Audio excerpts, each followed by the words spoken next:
the quality. Sorry for this, like.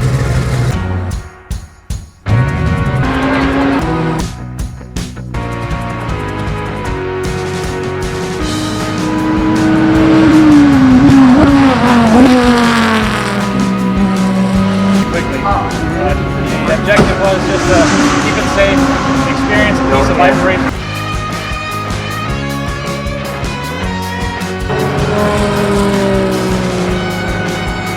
And you have a very similar effect here, even though it's not a striker green.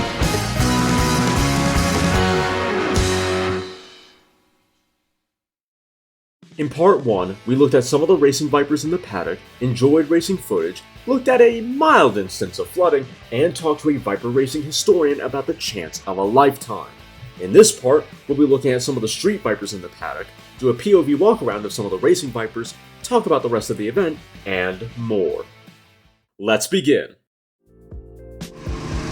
So firstly, I wanted to show you guys this Medusa Viper. I was actually going to show you another one, but it went away somewhere after the torrential downpour. So this one, I mean, to say this one would have to do would be quite an insult, because it's amazing to see two of these things in one place, let alone one of these. And this one is just as gorgeous. And when I say it's a miracle to see one of these things in one place, I mean that. Because 10 of these were made in the entire world, just 10. And there were 2 here, so that's like 35% of the Medusa population. And yes, I said Medusa because Prefix made this kit back in about, what was it, 2014 and 2016, one of those 2 years. Yeah, one of those 2 years. And what they did, if I remember correctly, they took the roof structure here from a Gen 4, took the actual roof off the Gen 5, and then kind of wrapped and molded them together into one. That's right, it is aftermarket because, as we know, SRT, neither Dodge, made a factory Gen 5 convertible. So Prefix was like, okay, we're gonna give it the old college try and do it ourselves, and they did a stunning job. Like, it's not a hack job, it's like, no. Prefix is known for such quality work that even if you got the convertible or their Targa kit, which sadly is not here, I haven't seen one, it doesn't void the warranty. That is a testament to the amount of high quality work they do. And clearly, I mean, it looks factory. It looks like a factory convertible Gen 5 Viper. If this isn't wish fulfillment, I don't know what is. Like, unfortunately, you can't get these kits now, but if you wanted them, back when they came out, you definitely should have got one. They are gorgeous. Normally, I wouldn't say this, because I'm a fan of hardtops more than convertibles, but I think this, with the top down, might be one of the sexiest Vipers here. If this isn't the epitome of Viper, then I don't know what is. Smooth hood, red paint job, RT10 body style with the sports bar. This is the original vision for what the Viper was supposed to be, and it oozes that in spades. One of my favorite touches is the silky smooth hood. I mean, I adore the Gen 5 hood, Gen 4 hood, 3 hood, and 2 hood because they have such aggression.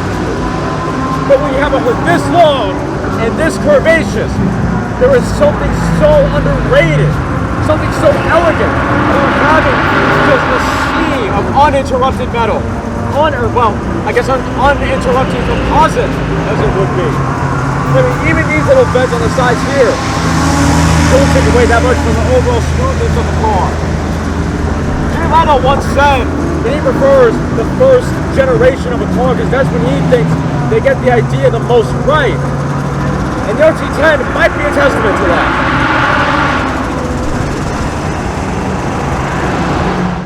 Now, in the midst of me interviewing some of these cars, I had a dilemma. The parade lap of Road America, a chance for the show Vipers and non-Vipers to experience Road America, was fast approaching, and I needed a ride. While I did have the event schedule on me, I was so busy trying to get some car interviews done that I lost track of time. Thus, when I was informed I should hitch a ride with someone because the parade lap was about to start, I went into a slight frenzy trying to get a ride. Imagine a desperate hitchhiker, and that was basically me for about 5 or 6 minutes.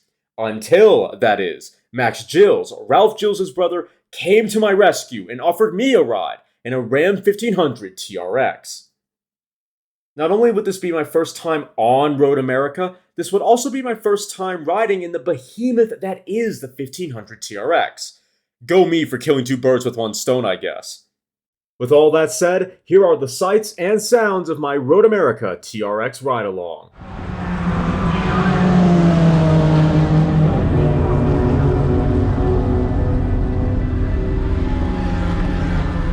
Well, this is a turn of events.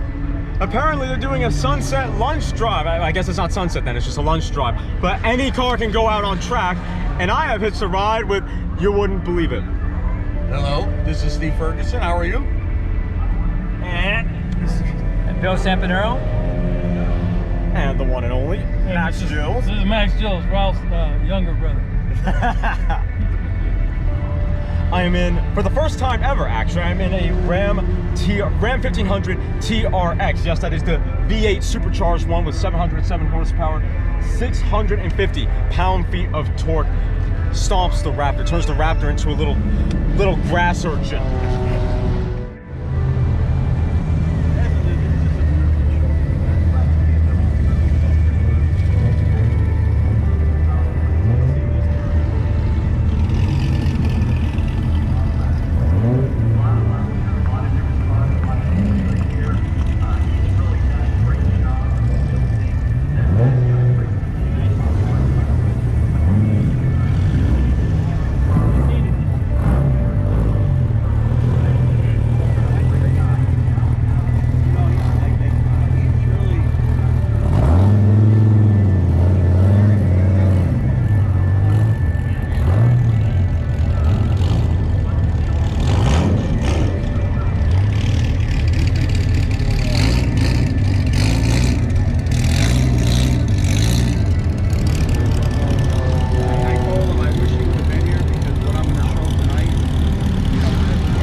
Ram TRX versus Grand Cherokee, ladies and gentlemen. What did I say? Yeah, God dang, I said Cherokee, didn't I? Yep. I've been saying it right this entire weekend, and then that one time on video I screwed it up. Grand Wagoneer, yes.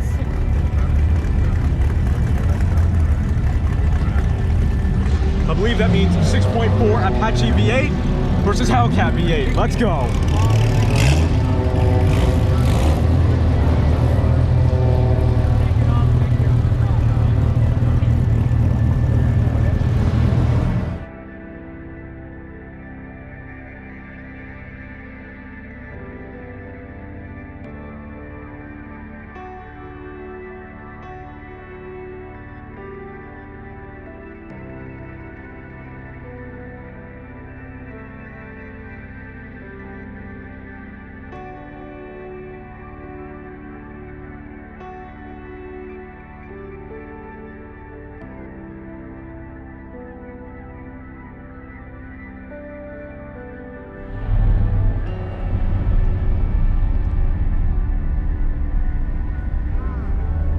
That's the thing. You go off here on this grass, you're hitting a wall.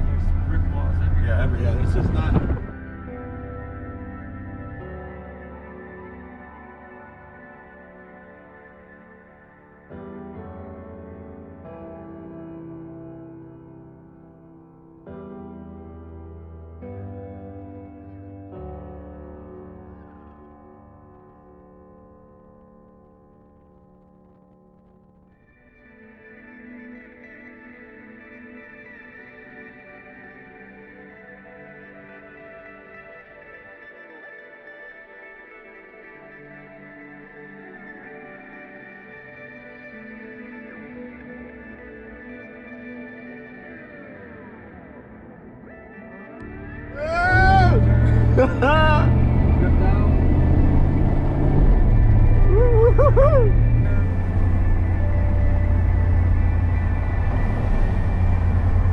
Surprised all the Vipers didn't pull up next to the Chevy sign to take a picture. Yeah.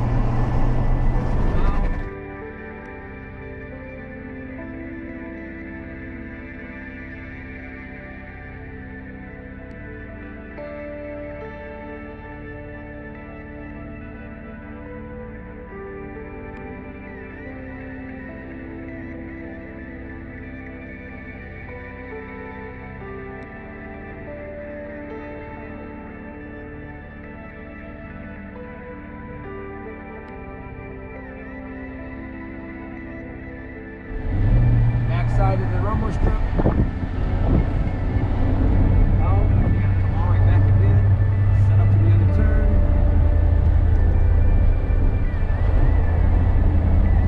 Let this thing drift all the way out.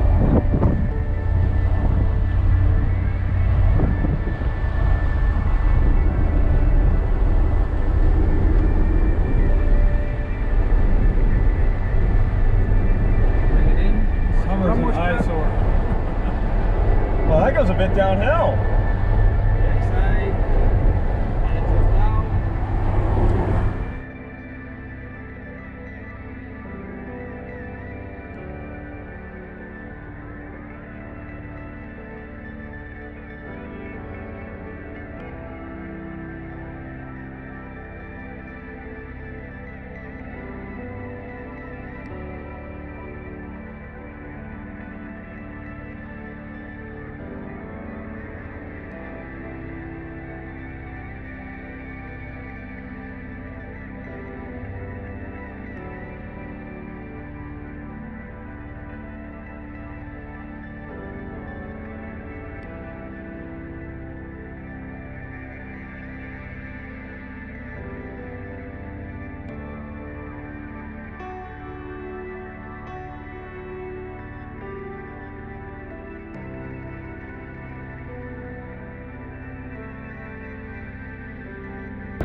Okay, so this is where 80 went right up onto Dan's ass at about 70 and past the F40. Hold on. And he took him. I'll tell you right about where we're going to get him. Late turn in here. So, All his momentum pushed him out here. Yeah. And at the top of this hill, because he just had all that momentum, he got the F40. very late turn. Oh, wait, and the funniest part is when he passed him and got in front of him, he used his turn signal to get in front of him. Yesterday I actually saw a Sargento truck while I was eating my pancakes at McDonald's. I was like, yep, that is way too Wisconsin. Woo-hoo-hoo! Yes! Woo-hoo-hoo! There is no getting around 707 horsepower. Doesn't matter how heavy, unless it's a tank. Clearly then, there was a lot to take in on and off the racing surface. Speaking of, let's take a first-person look at some of the Vipers in the area, starting with Jim Stout's purple World Challenge Comp Coupe.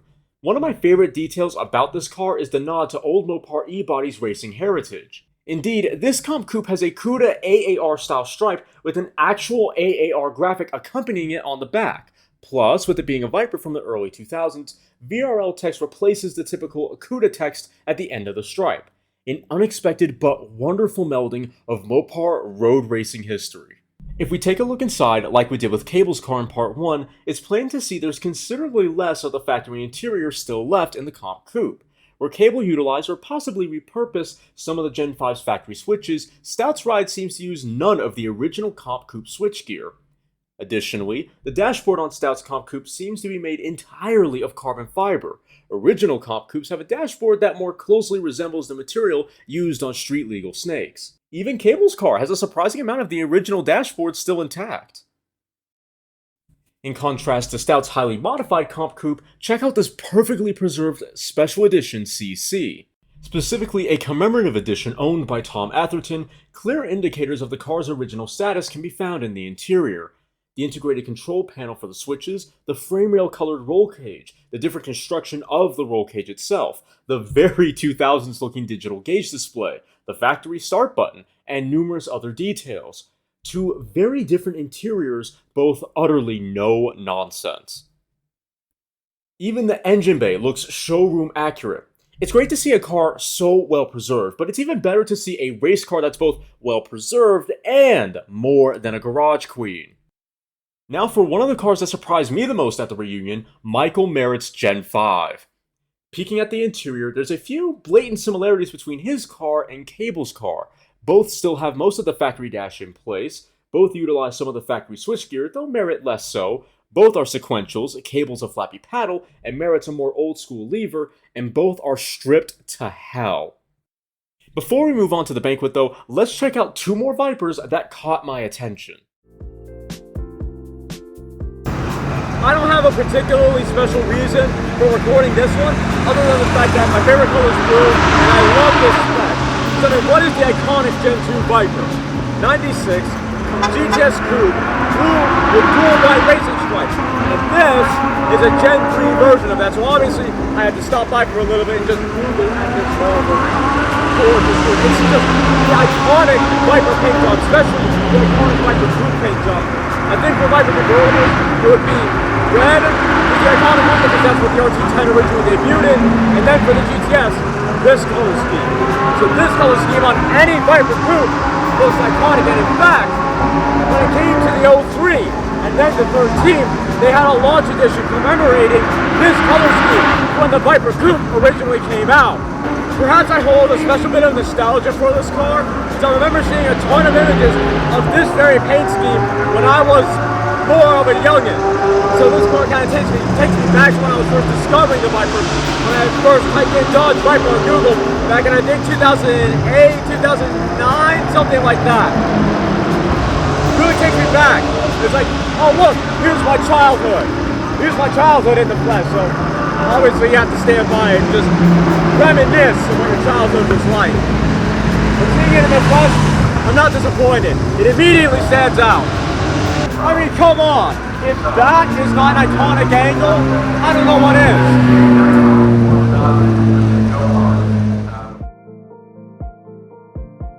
And then on the opposite end of the spectrum, we have completely murdered out, completely black with a few purple highlights here and there. What makes this car special though, unlike the last one, the color made it special, this one is what's under the hood. Because under the hood of this one is twin turbos. And not just any twin turbos, but twin turbos that help make this 8.4 liter V10 push up over 1,000 horsepower. In fact, I don't even know the stat, I don't even know what the specific stat is, because the owner only told me when I asked him it just makes a lot of horsepower. Which, considering this is an Unphoto Viper twin turbo, that's pretty apt, I would say. Massive twin turbos, probably 1,000 wheel horsepower like most of these twin turbo Vipers.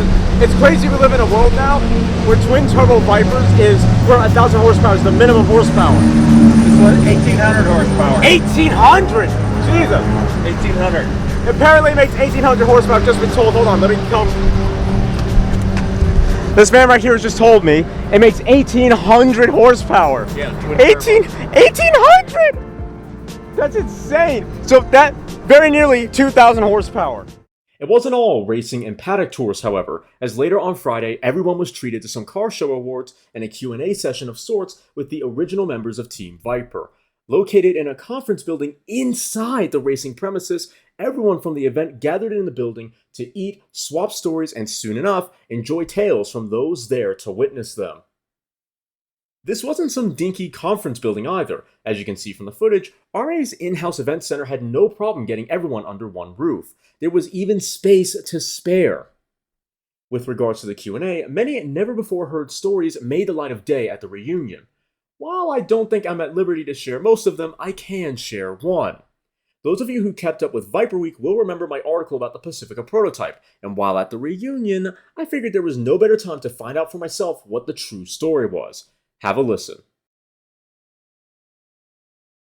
What I wanted to ask was, was it one thing? No, okay. What I wanted to ask was, what was the idea behind the Viper Pacifica prototype? Because apparently that was a separate concept car that was built right around the same time as the 89 short car, the full one.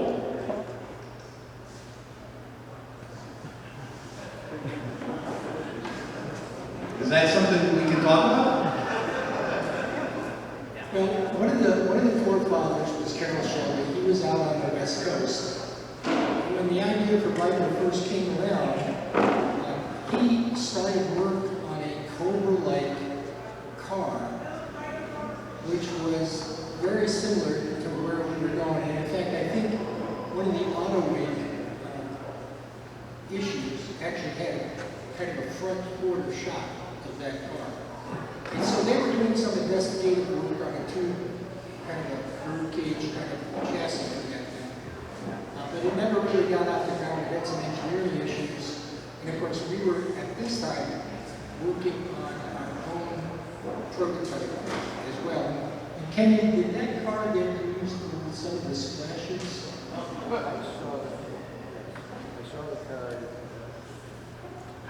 I saw that car at the Carol Shoulders facilities in Southern California. I think Jack remembers because it was at the time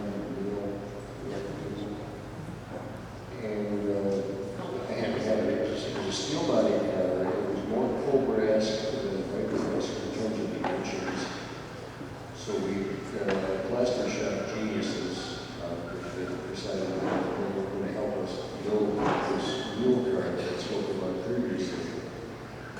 Took that metal car, waxed it up about as greasy as you could get it, laid on fiberglass and built framing and created molds. And from those molds, we built the body shell for our first mule car. But because our suspension and our dimensions and our BTM and so forth were much bigger than Carroll had envisioned with his vehicle, we slid it right down the middle there at 3 inches of width and track, and then we slid it between the gills and the front axles and added another 3 inches of wheelbase.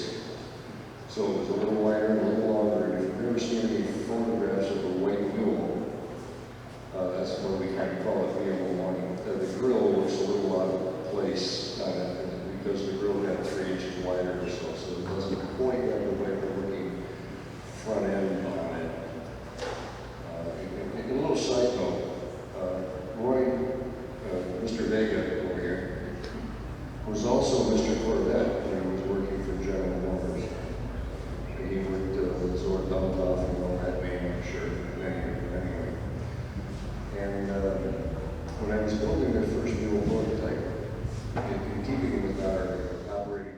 Firstly, I want to give a huge shout out and say thanks to these guys.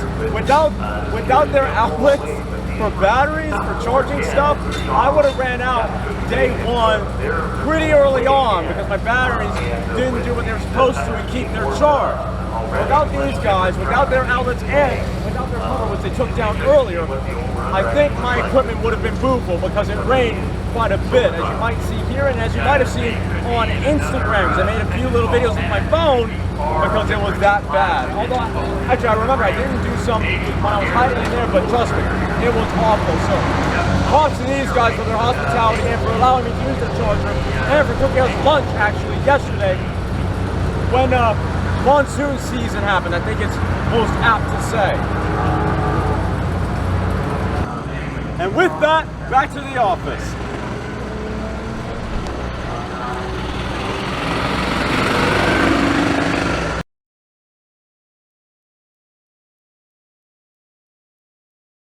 So now that I'm back in my home office, which has changed just a little bit, it's actually changed quite a bit, but you can only see a little of what's happened. Man, I wish I could be back at RA with the Viper Days reunion, because some of you may or may not know, but I've been wanting to go to a big Viper event for honestly most of my life, I would say. At the very least, a very significant portion of my life, and so to finally make that dream come true, technically back in 2021 at the time of this recording, but to make the dream come true, man, it was a surreal experience. And that's not even to mention the fact that it was at one of the most iconic racetracks in the world, Road America. I just can't say enough about that track. I know I said a fair bit about the track in part 1 and earlier, just earlier in part 2, but in this part, I guess it would be.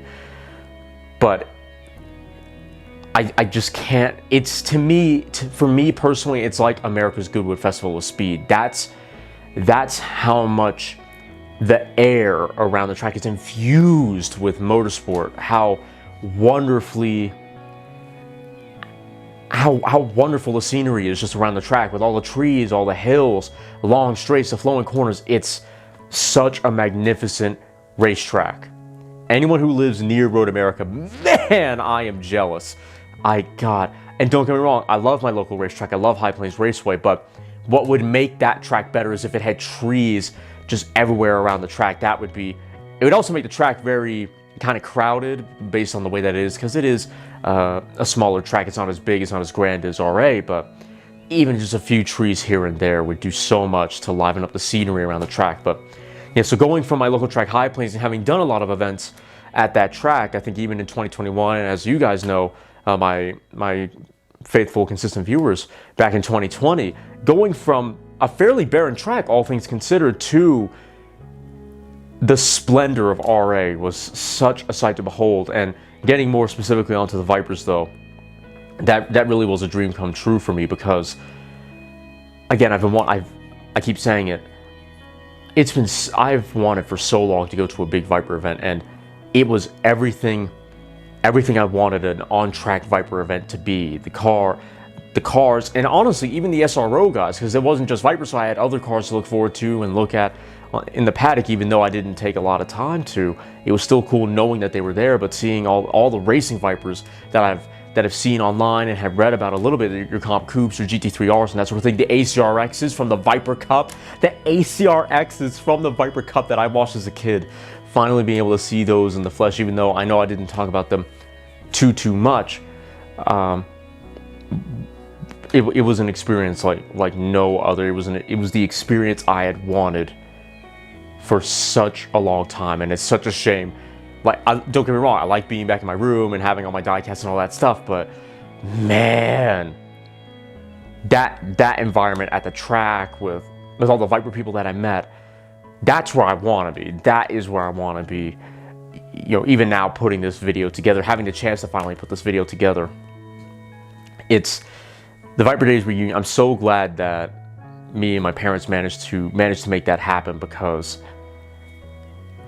that was everything kid me wanted for years, and to fulfill that wish and for that event to be everything I wanted a Viper event to be, including the banquet, which wasn't on track stuff, but hearing the Viper stories, meeting a lot of Team Viper, Dick Winkles, Ken Nowak, I hope I got your last name right, Roy Schuberg, Ralph Gilles, and everyone else, Herb Helbig. I didn't expect that much of Team Viper to be there, and I know that's only a fraction of them, but I personally have a hard time imagining a lot of the people responsible for the Challenger, the LX-based Challenger Charger Magnum, or even some engineers from the Corvette world showing up at some of the Corvette events. I'm sure it happens, but the Viper community is just so tightly knit. It's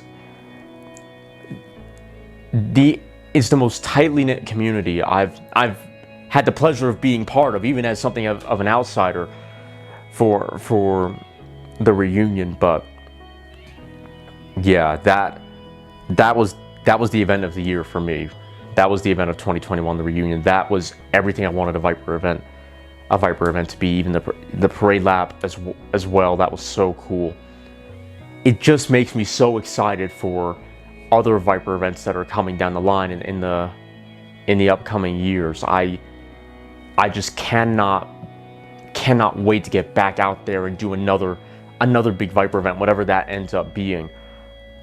It's a little hard for me to put into words at the moment, but it was an astonishing experience, and I'm so glad to have been part of it. And that, ladies and gentlemen, wraps up the 2021 Viper Days reunion. My sincerest apologies it took so long for this part to come out. Hopefully you enjoyed despite the wait. If you did, please like, comment, share, and consider subscribing. If you do, thank you very much. If so, make sure you hit the little notification bell and all notifications. That way you don't miss an upload. I'll see you all next time, hopefully for more of these events, especially the Viper ones.